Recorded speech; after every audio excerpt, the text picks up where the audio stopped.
Like അടിക്കൂ, like അടിക്കൂ, like അടിച്ചിട്ട് ഒരു hi പറയൂ. ഞങ്ങളവിടെ കൂട്ടാക്കാത്തവരുണ്ടെങ്കിൽ കൂട്ടാക്കും ട്ടാ. ഞങ്ങളെ ഉമ്മാന്റെ വീടിന്റെ അവിടെ ഒരു ബസ് എല്ലാ ബസ്സും കഴിക്കണ ഒരു സ്ഥലം ഉണ്ടായിരുന്നു. അത് ഈ സാധാ പോണ ബസ്സുകളില്ല, എന്നും പോണ ബസ്. ആഹ്. അത് കഴിക്കണ രാത്രി കഴിക്കും. എന്നിട്ട് അവിടെ അവര് ബസ്സിൽ തൂക്കിയിടുവല്ലേ ഈ മുല്ലപ്പൂവും മല്ലികയും കണ്ണി കണ്ടതൊക്കെ ഇങ്ങനെ തൂക്കുമല്ലോ പൈസ കൊടുത്ത് വാങ്ങിയിട്ട്. മുന്നില്. അതൊക്കെ അവിടെ ആ മുന്നില് അത് അവിടെ എടുത്ത് എറിഞ്ഞിട്ടുണ്ടാവും.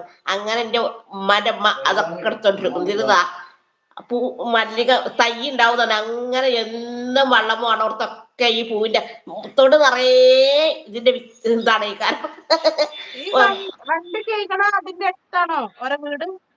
ഞങ്ങളെ ഉമ്മാന്റെ വീട് അവിടെ അടുത്താണ്. ആഹ്. അപ്പൊ അവിടെ പോയിട്ട് എടുത്തോണ്ടിരും. എന്നിട്ട് വാടാമല്ലി പലതുണ്ടാവും, പഴയ പൂക്കളും തൂക്കുവരട്ടികള്. അതൊക്കെ അവിടെ കിടക്കണതൊക്കെ ഇവിടെ എടുത്ത് ഈ തൊടില് വിതറും. എന്തെങ്കിലും ഒന്ന് മുളച്ചാലോ. അങ്ങനെ കുറെ കഴിഞ്ഞപ്പോ ഒരു മല്ലിക തൈ മുളച്ച് ടൈമുണ്ടായി മല്ലിക ഉണ്ടാവോളം വല്യമ്മക്ക് എന്തോ ഒരു ആദരവായിരുന്നു. ചാണട്ടൊടുത്തിട്ടും കോഴിക്കാട്ടിട്ടെടുത്തിട്ടും ഉള്ളിത്തോടിട്ടെടുത്തിട്ടും